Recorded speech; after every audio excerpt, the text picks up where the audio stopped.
Friends, I am so excited that I finally came up with an idea that I think is going to help those of you who are wanting to make these really cute custom tabs, but you don't have an embroidery machine at home and you want your vinyl or your cork, whatever you're applying, making your tab out of, you want it to match the rest of your project.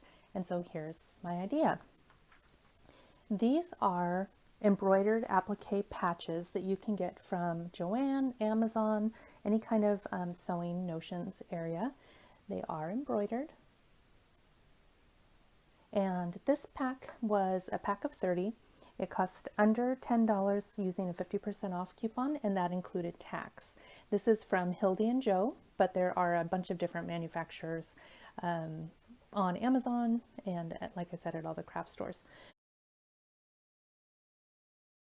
Something else I want to mention is that even if you do have an embroidery machine, it can be expensive to buy a bunch of different files if you don't know how to digitize yourself. This might be a great option even for those of us who do have embroidery machines. We don't have to spend the time hooping and downloading and formatting and resizing and all that. Just buy a package of them. So even if you have an embroidery machine, check out what's in the aisles and see what you think.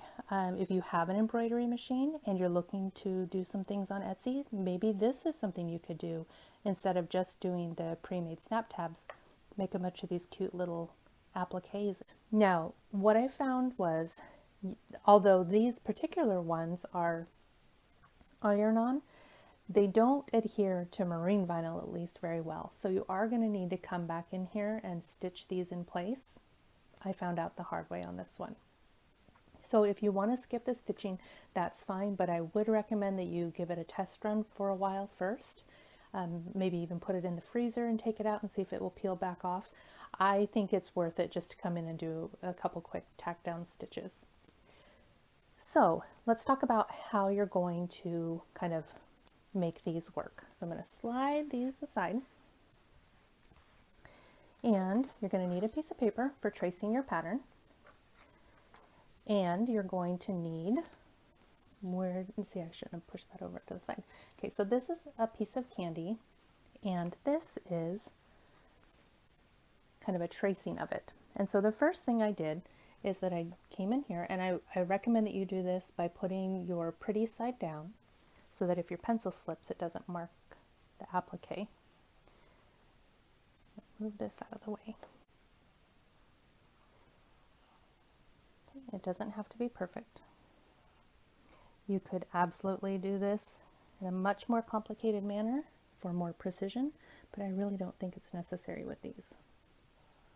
Okay, so here is our mirror image traced, and then you just need to decide how much of a margin you want to have on your tab. So you would come in here and follow the outline with a Sharpie. Okay, go all the way around until you have your pattern piece. In this version here, I went around twice so that I got a thicker margin here. Okay, so let's pretend that we've done that on this. And then now you need to use your tab pattern. Okay, so this is from one of my favorite patterns, the Purse Pal by Lynn's Handmade. And this one is good for this size of a applique. I like it for this size, but for this one it was just a little bit too narrow and I needed a chunkier version. So this chunky version here is a jumbo craft stick. I hot glued a snap tab in the place that I'm going to, plan to have it, so that I had the ability to kind of move my tracing around to decide how I wanted it to look. Okay, so you just orient your traced piece to your pleasing.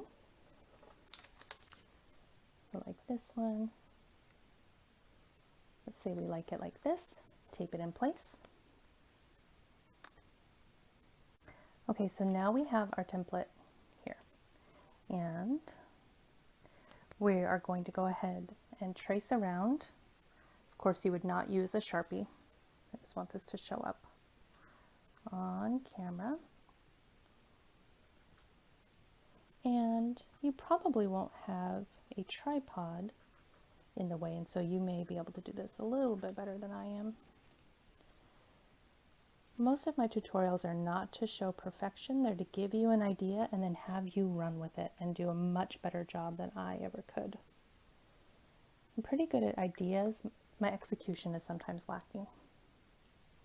Okay, so here we have it. And this is how our little candy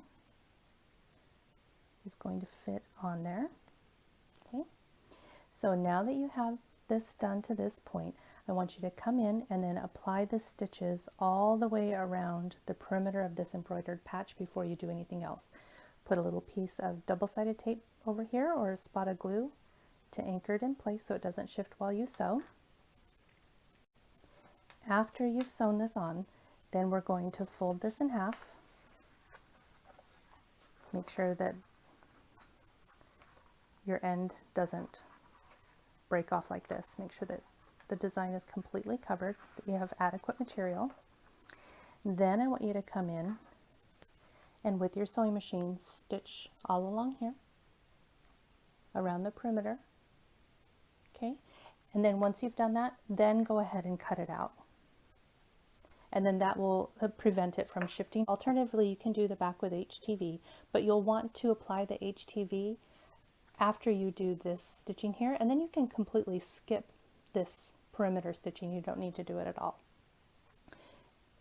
Whatever method you choose, the very last thing you're going to do is to put in your snap tab, or I guess this is a snap tab.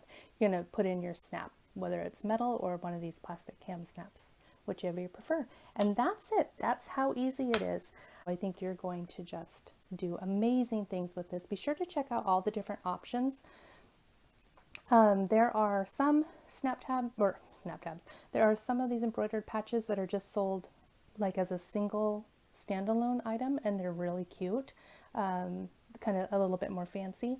And there are some that are licensed. So if you're making a project for yourself and you want to have a Wonder Woman tab, that's how you can find a great one. So check out the aisles at Hobby Lobby in the t-shirt kind of section, or Joanne or Michael, or on Amazon. I can't wait to see what you do with them. Let me know what you think. Okay guys, I'll be seeing you soon. Bye-bye.